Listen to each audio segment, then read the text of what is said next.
This past month, I have realized a common theme in my life and the life of many others that I am connected with. And that common theme is obsession. As a kid, I was obsessed with finding a better way of living. That's what I noticed. I've always been a silent observer, and not like observing people in a judgmental way, but in a discerning way. And I would be lying if it wasn't a bit judgmental at first, but thankfully I at least try to come to my senses and not be a very judgmental person. I try not to, but you guys know how that is. It's hard to escape. But it would always blow my mind to see how other people lived, right? You can go to the grocery store and you can just see, like you can observe silently and discern whether their actions are good or bad. What are they putting into their grocery cart? How do they look? Do you want to look that way? You're trying to notice the reflection in yourself here. What kind of reaction does that cause? And what can you learn from that reaction? So one thing that I was very big on observing was the conventional career path, right? You're told your entire life to go to school, get a job, retire.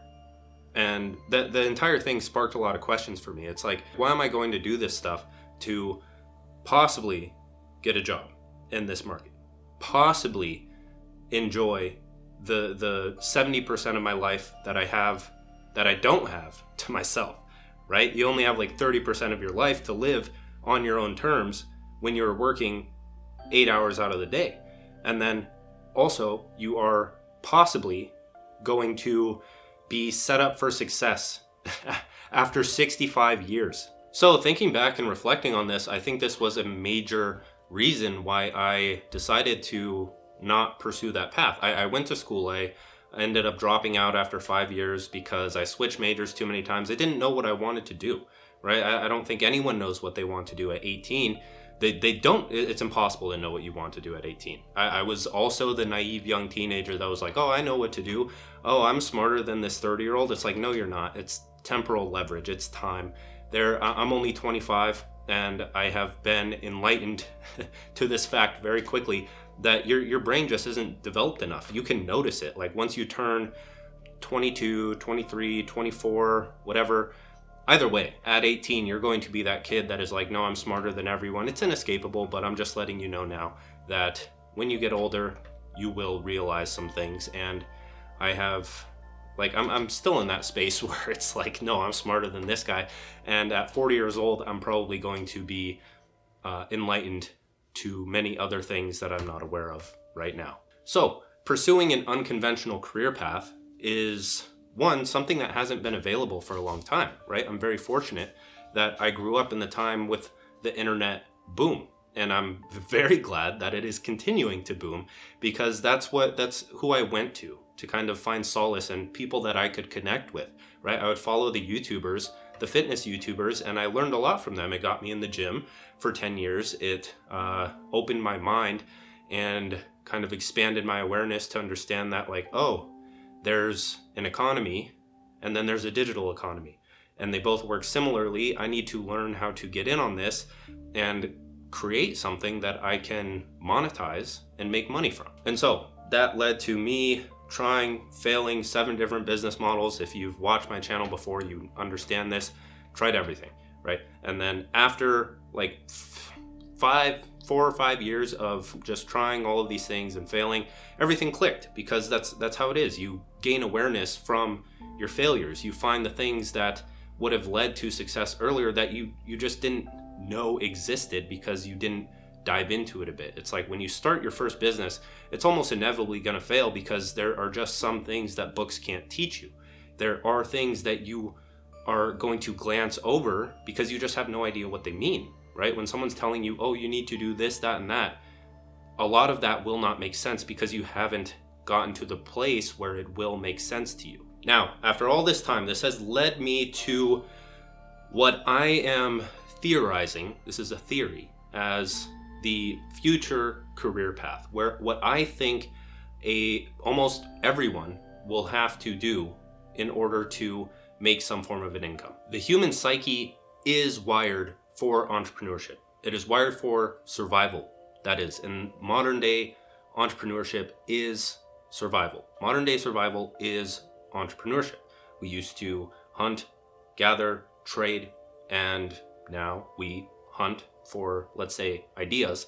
We gather information, we make connections, and then we trade value through the internet, right? And so in my eyes, the people, and I experienced this at my 9 to 5, is that it's the difference between pursuing an intrinsic hierarchy of goals and an extrinsic hierarchy of goals. And there is a big difference there in terms of how your neurobiology is affected. It's not good dopamine versus bad, but it is pursuing someone else's goals as opposed to pursuing your own goals, right? In the past, there were no corporations or corporate culture. There were communities, but communities are comprised of individuals, right? They are individuals that have their own intrinsic hierarchy of goals within the community's intrinsic hierarchy of goals. They can do their own thing. They can hunt, gather, do whatever they want by themselves. I may be wrong there, but I'm speaking from experience here when I say that building something that you want to build, you will notice the dopamine and other neurochemicals flooding your brain. It feels good, it's progress. But when you do that for someone else, let's say like you're a freelancer and you're doing client work for someone else, you're doing what you enjoy doing, which may be like design. But when you're doing it for someone else, that working on that project does not have the same effect as working on a project that you love. It's like, it's skill for someone else compared to art for you. Now, how do we start this? It's curiosity. We keep talking about curiosity, but I want to read 2 quotes from Naval's thread called How to Get Rich Without Getting Lucky. The first one is, specific knowledge is knowledge that you cannot be trained for. If society can train you, it can train someone else and replace you. Then the next one is, specific knowledge is found by pursuing your genuine curiosity and passion rather than whatever is hot right now. So what that means is that figuring things out for yourself as opposed to doing what other people tell you to do is how you gain specific knowledge, right? And that is immensely valuable. This is kind of a subtle flex, but this past week I gained 120,000 followers on Instagram. I know exactly how I did that. Other people don't know how. It's not buying followers. It's not any of these like weird hacks. I understand it enough. I've been in the game long enough and dissected the social media platform for long enough to understand, oh, it finally clicked. This is exactly what I need to do in order to grow. And it worked. And that's specific knowledge. You will never find that in a course. You will never find that online. You will never find that really anywhere unless I tell you how to do it. But even then, there is so much involved there, like my branding, my minimalist style, and all of this other things, where if I told you what it was, you're not going to get the same results. So you need to figure things out on your own. If you want, you need to stay in the game long enough and figure things out and make discoveries that other people have not made, right? If you dive into an iceberg of whatever you want to master, that is how you get this extremely valuable specific knowledge. So on the topic of curiosity, you have to understand conditioning in general, because for the first 18 years of your life, before adulthood, you were kind of told what to be curious in. Things were given to you. There's a common theme here, you may be able to notice, but for the first 18 years of your life, it's like you have to imitate people in order to survive. That's what you do. By your parents, you're told, here's what you eat. Here is how you walk. Here is how you use the bathroom. And then you go to school and it's like, here's what you learn. That's it. Here's what you learn. Do your homework. And then your friends, they're doing the same thing with their parents and they start projecting their opinions on you and you start forming these beliefs that those eventually create your identity. We're going to talk about this more in the next video, but you're getting the point here where as a child, before you were started learning things, you were very curious. You'd go outside, you'd find the beauty in the flowers and you'd laugh at everything. Sure, you'd cry and you'd poop your pants or whatever you fucking do. But it wasn't because you were attached to your identity. It was because you're a fucking baby. So now that we're in adulthood, or you are at least being made aware of this, things need to switch from cope to curiosity, from, oh, no, there's no other way to doing this, to maybe I could do that. It's questioning, right? It's like, oh, that guy got lucky. And it's like, instead, no, stop. What skill did he learn in order to do that? What is he actually doing here? What goes on behind the scenes?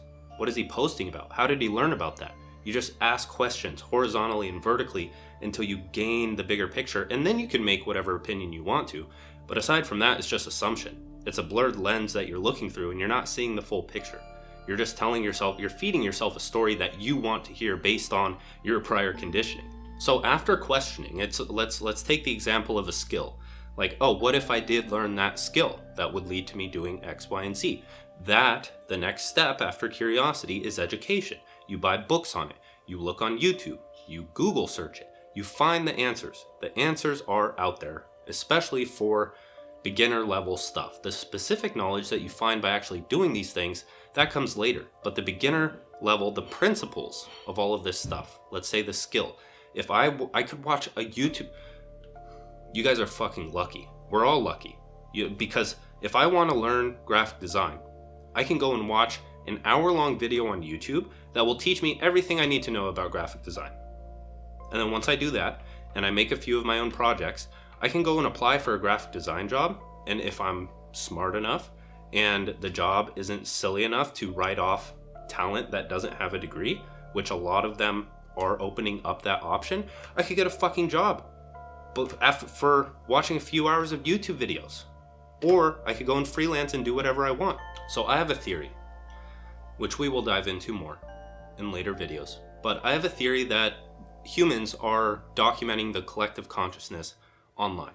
The internet, social media, is a giant mind, as is the universe. Again, we can dive into all of my weird theories. But the humans make sense of things from stories, labels, concepts, all of that fun stuff. What do we post online? We post the things that we can make sense of. That's what our mind does. It makes sense of things. We're telling stories. We are posting our opinions. We are posting advice. We are posting everything that our mind can make sense of and that we think will make sense to other people. So it is becoming a giant mind. But this means that creators, personal brands, thought leaders, as cringe as that word is, because it's not well known. And I also have a theory that that is going to be one of the greatest evolvers of humanity, because ideas beget ideas. In order for us to have these innovative ideas, we need more ideas. Like, something can't be built unless the idea was birthed first. So we need the thinkers that are expanding their mind. But what these creators and personal brands and thought leaders and online educators, they're doing is they're condensing information. And I want you to think about this, because humans can process around 126 bits of information per second, the things that we are conscious of. Now, what used to take, let's say, 4 years in an outdated formal college curriculum, let's say that 4 years of information was 60 million bits of information that we had to process, right? Now, from that and from education and all this other stuff, humans and these creators have gotten results, simplified it into a process that helps people get results faster. They've condensed the information.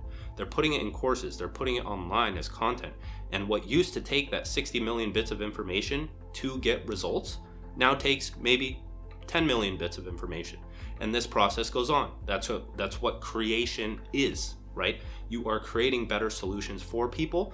And that way we are able to expand our mind and develop ourselves intellectually a lot faster, way faster than we used to be. So now's the time where I kind of transition into the practicality of all of this, where pursuing your curiosity sounds great, but like what do you do with that? How do you like actually do that full-time, potentially full-time, or something else like that? So you need to understand two things. You need to understand media and code. So media is the message.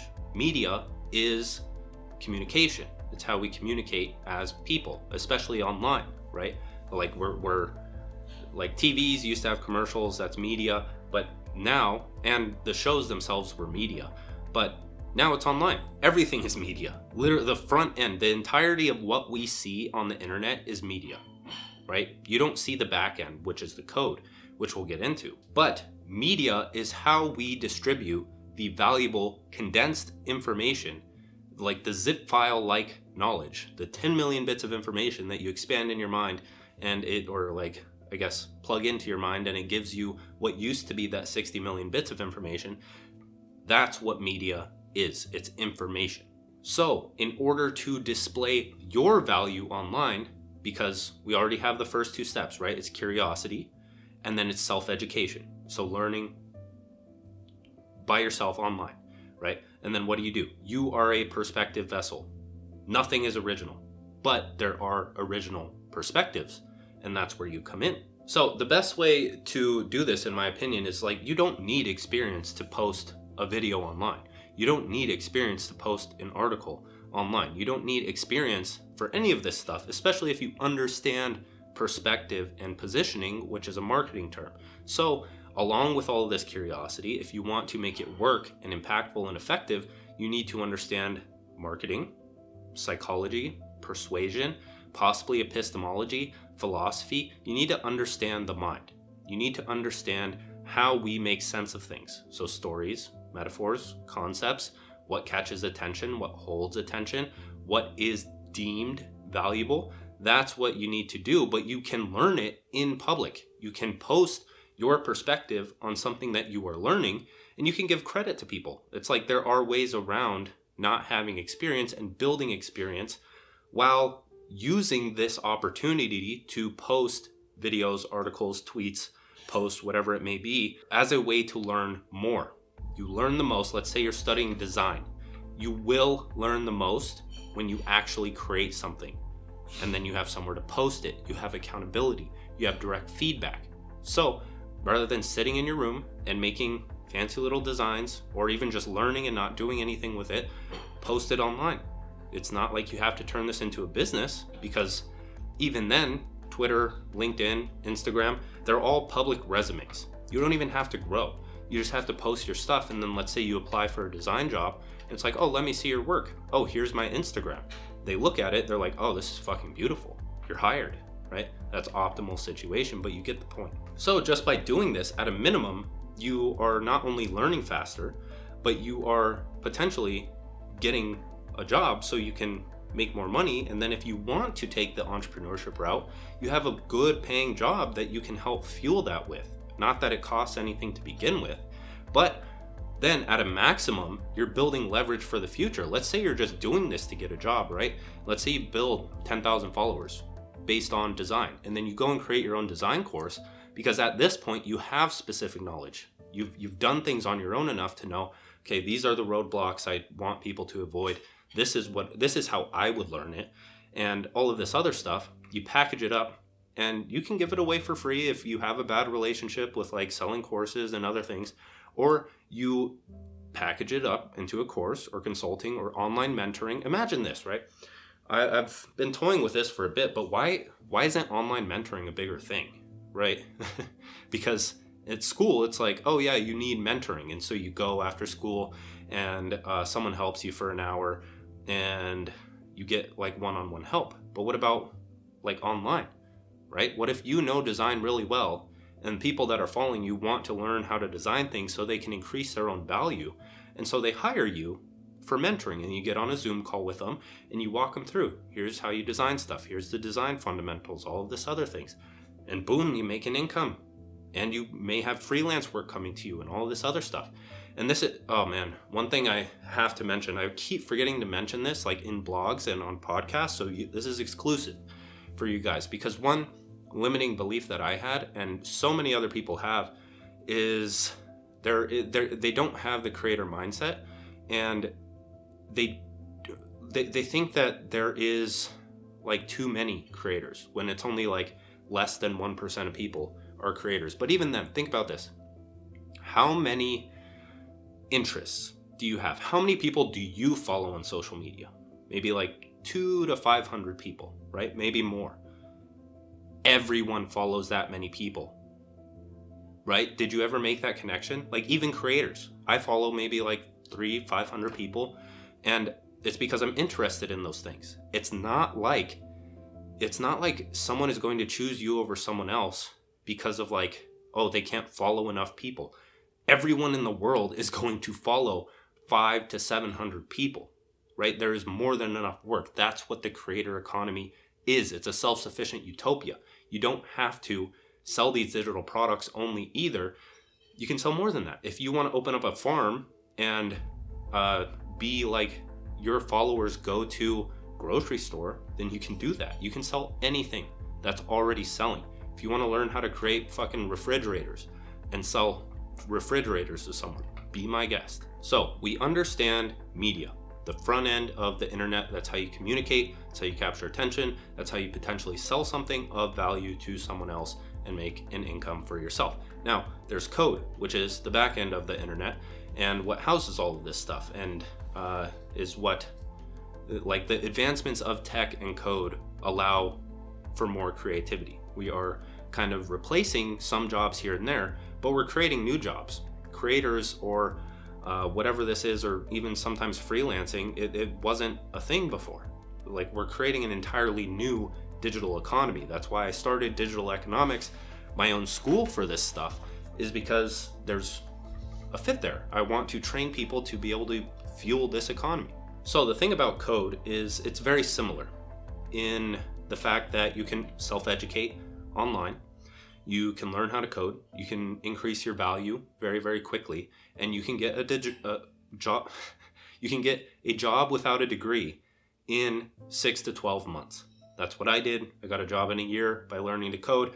I used my income from that job to fuel my side business, and now it has been my full-time business for 3 years. Now, the brutal combo with this is that the coders have kind of made their own jobs, in a sense, where it's not only about web design now. It's not only about building fancy websites. It's not even about building SaaS or software as a service. They've created no-code tools for these things. So there's drag and drop website builders, right? My point here is that anyone can take what they're curious about, build their own website, build their own email list, sign up for a free social media account. It's all free. And then you start attracting an audience by learning psychology, all of this other stuff, how to catch attention, and you dissect the social media platform so you understand, how do I get eyeballs on my profile? Because that's how you gain followers, right?